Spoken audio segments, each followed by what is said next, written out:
Hello everyone. इस video के माध्यम से हम सीखेंगे कि बीएड प्रशिक्षण के दौरान हम किस तरह से पाठ योजना का निर्माण करते हैं। जब भी हम पाठ योजना का निर्माण करते हैं तो शुरुआत में जैसे हम श्यामपट्ट एंट्री में दिनांक, कक्षा, वादन, समय, विषय, उपविषय तथा प्रकरण को सम्मिलित करते हैं, उसी तरह की एंट्री को सबसे पहले यहाँ पे लिया जाता है। इसके बाद आते हैं हमारे सामान्य उद्देश्य। सामान्य उद्देश्य में हमारे विषय से संबंधित उद्देश्य होते हैं।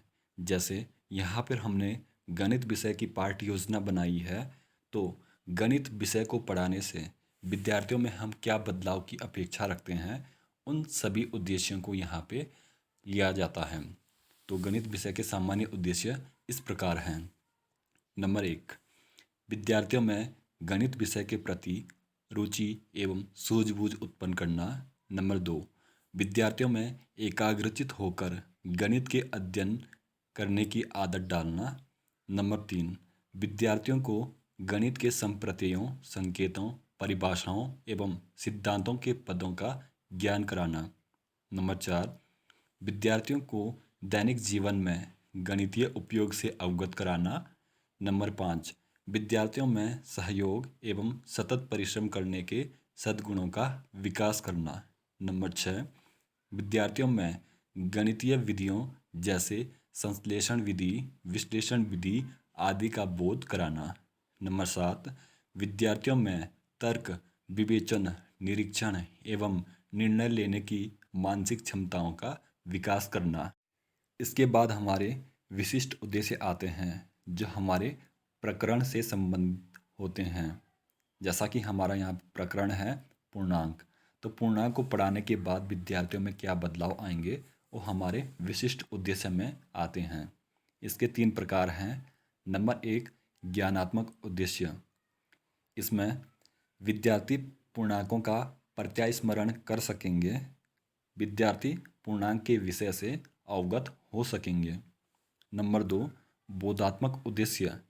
विद्यार्थी पूर्णांकों को समझ सकेंगे, विद्यार्थी संख्या रेखा पर पूर्णांकों के गुणों की व्याख्या कर सकेंगे। नंबर 3, अनुप्रयोगात्मक उद्देश्य। इसमें विद्यार्थी पूर्णांकों पर आधारित गणितीय संक्रियाओं को हल कर सकेंगे, विद्यार्थी संबंधित ज्ञान का प्रयोग अपने दैनिक जीवन में कर सकेंगे।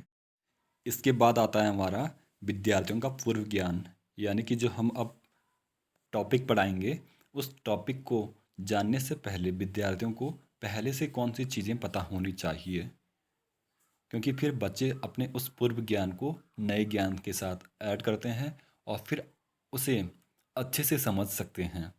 तो इस तरह से हमारा जो इसमें आएगा, विद्यार्थी संख्याओं जैसे प्राकृतिक संख्याएं, पूर्ण संख्याएं के विषय में सामान्य जानकारी रखते हैं। इसके बाद शिक्षण सहायक सामग्री जो हम शिक्षण के दौरान यूज़ करते हैं उनको लिखते हैं।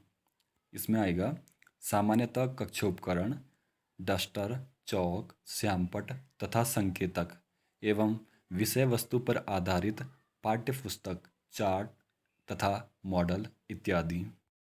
इसके बाद प्रस्तावना प्रश्न आते हैं जिसे कि पूरे पाठ योजना की रीढ़ कहा जाता है। यहाँ से हमारा कक्षा में शिक्षण शुरू होता है। इसमें बच्चों के प्रीवियस नॉलेज से संबंधित यानी पूर्व ज्ञान से संबंधित प्रश्न किए जाते हैं, जिसमें हम प्रकरण को समस्यात्मक प्रश्न के बाद उद्देश्य कथन के सामने श्यामपट्ट पे एंटर करते हैं। तो जो हमारे प्रस्तावना प्रश्न होते हैं वो जिगजैग फॉर्म में होने चाहिए, जैसे कि पहले प्रश्न के उत्तर से हमारा दूसरा प्रश्न का निर्माण हो। तो यहाँ पे जो हमारे प्रस्तावना प्रश्न हैं वो इस प्रकार से हैं। हम वस्तुओं की गणना के लिए किसका प्रयोग करते हैं? उत्तर, हम वस्तुओं की गणना के लिए संख्याओं का प्रयोग करते हैं। दूसरा प्रश्न है, दैनिक जीवन में प्रयोग की जाने वाली कुछ संख्याएं बताइए। दैनिक जीवन में प्रयोग की जाने वाली संख्याएं 1, 2, 3 इत्यादि हैं। प्रश्न नंबर 3, सबसे छोटी प्राकृतिक संख्या कौन सी है? उत्तर, सबसे छोटी प्राकृतिक संख्या 1 है। प्रश्न नंबर 4, यदि प्राकृतिक संख्याओं के समूह में शून्य को सम्मिलित किया जाए तो संख्याओं का कौन सा समूह प्राप्त होगा? इसमें उत्तर है, यदि प्राकृतिक संख्याओं के समूह में शून्य को सम्मिलित किया जाए तो पूर्ण संख्याओं का समूह प्राप्त होगा। प्रश्न नंबर 5, यदि पूर्ण संख्याओं के समूह में ऋण चिन्ह वाली प्राकृतिक संख्याओं को सम्मिलित करें तो संख्याओं का कौन सा समूह प्राप्त होगा? और ये बच्चों के लिए समस्यात्मक प्रश्न है।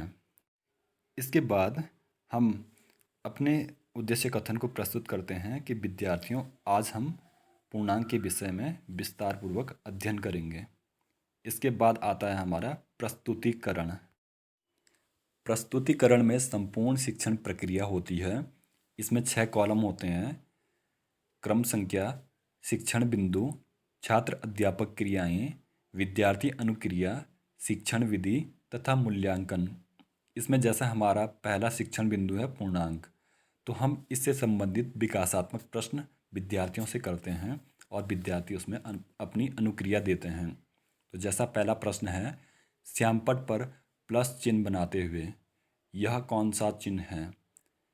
तो विद्यार्थी अनुक्रिया देगा, यह धन चिन्ह है। प्रश्न नंबर 2, श्यामपट्ट पर माइनस चिन्ह बनाते हुए यह कौन सा चिन्ह है? उत्तर, यह ऋण चिन्ह है।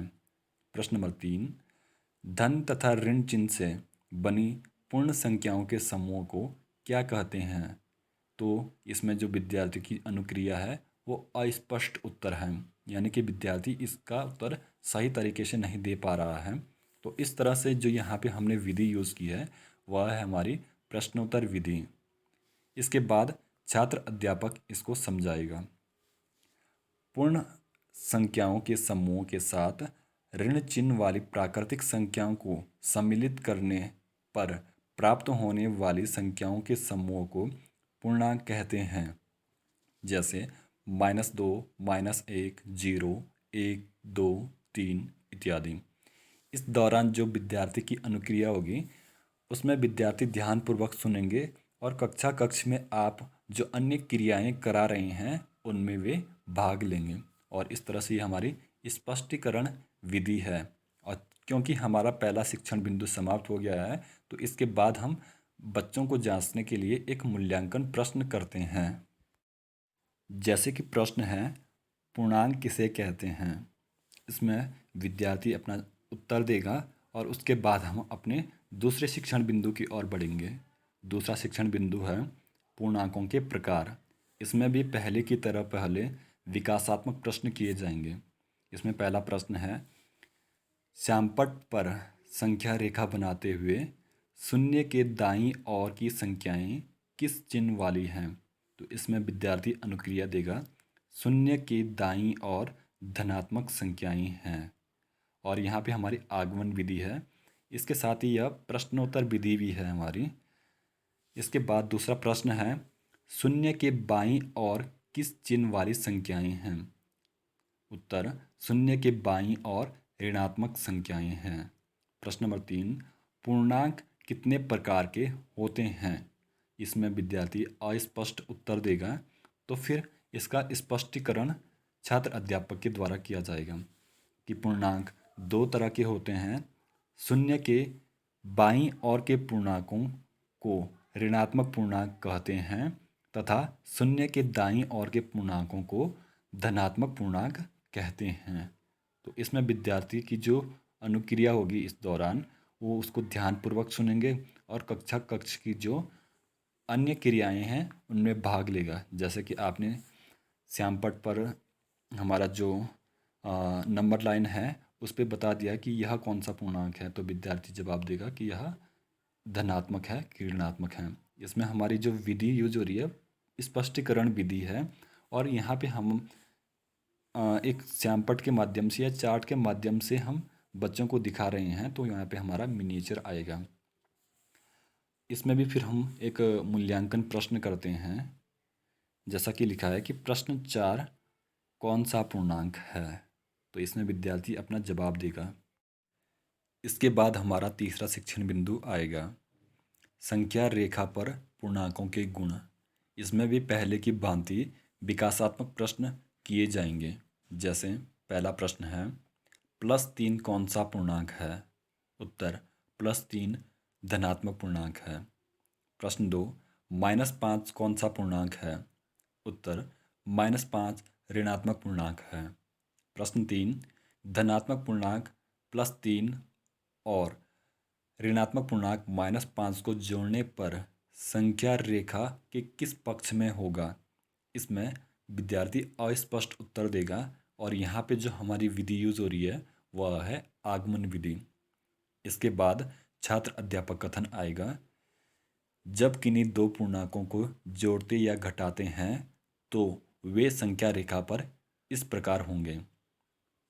प्लस के साथ प्लस जोड़ने पर दाईं ओर, माइनस के साथ माइनस जोड़ने पर बाईं ओर, प्लस के साथ माइनस जोड़ने पर बाईं ओर तथा माइनस के साथ प्लस जोड़ने पर दाईं ओर। और इस तरह से हमने जो पहले विकासात्मक प्रश्न में प्रश्न 3 किया था उसका उत्तर हम विद्यार्थियों से जानने का प्रयास करेंगे।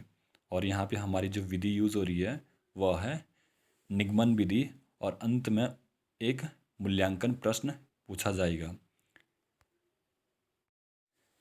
इसके बाद आता है हमारा श्यामपट्ट सार।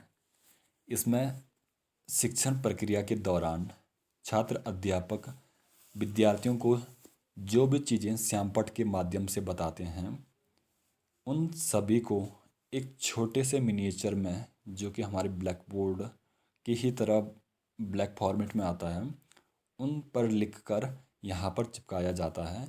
यहाँ पे मैंने चार्ट का प्रयोग किया है, लेकिन इसके लिए हम ब्लैक बोर्ड का यूज़ करते हैं जो कि आपको मार्केट में मिल जाएगा। उसको एंटर करके छोटा सा मिनिएचर यहाँ पे चिपकाया जाता है और उसमें वे सभी चीज़ें सम्मिलित होती है जो शिक्षण प्रक्रिया के दौरान हमने ब्लैक बोर्ड में लिखी थी। इसके बाद आता है हमारा कक्षा निरीक्षण एवं लिखित कार्य। जब छात्र अध्यापक अपना संपूर्ण शिक्षण समाप्त कर देता है तो उसके बाद वह कक्षा का निरीक्षण करेंगे और विद्यार्थियों के लिखित कार्य को चेक करेंगे। इसमें हमारा आता है, छात्र अध्यापक विद्यार्थियों को श्यामपट्ट सार उतारने का आदेश देंगे तथा स्वयं कक्षा कक्ष का निरीक्षण करेंगे। निरीक्षण के दौरान छात्र अध्यापक प्रत्येक विद्यार्थी के पास जाकर यह जांचेंगे कि क्या विद्यार्थी श्यामपट्ट सार को सही तरीके से उतार रहे हैं या नहीं, विद्यार्थी मात्राओं में कोई गलती तो नहीं कर रहे हैं। और कक्षा के अंत में जो सबसे पीछे बैठे विद्यार्थी हैं क्या वे श्यामपट्ट में लिखी हर चीज़ को सही तरीके से उतार रहे हैं या नहीं। इसके बाद अंत में आता है हमारा गृह कार्य। गृह कार्य में हम विद्यार्थियों को जो हमने शिक्षण कराया है, जो उनको पढ़ाया है, उनसे संबंधित 1-2 प्रश्न घर के लिए देते हैं ताकि वह उसका रिवीजन कर सकें। और इस तरह से हमारी ये पाठ योजना समाप्त होती है। अगर आपको यह वीडियो अच्छी लगी तो लाइक कीजिए, साथ में सब्सक्राइब भी कीजिए।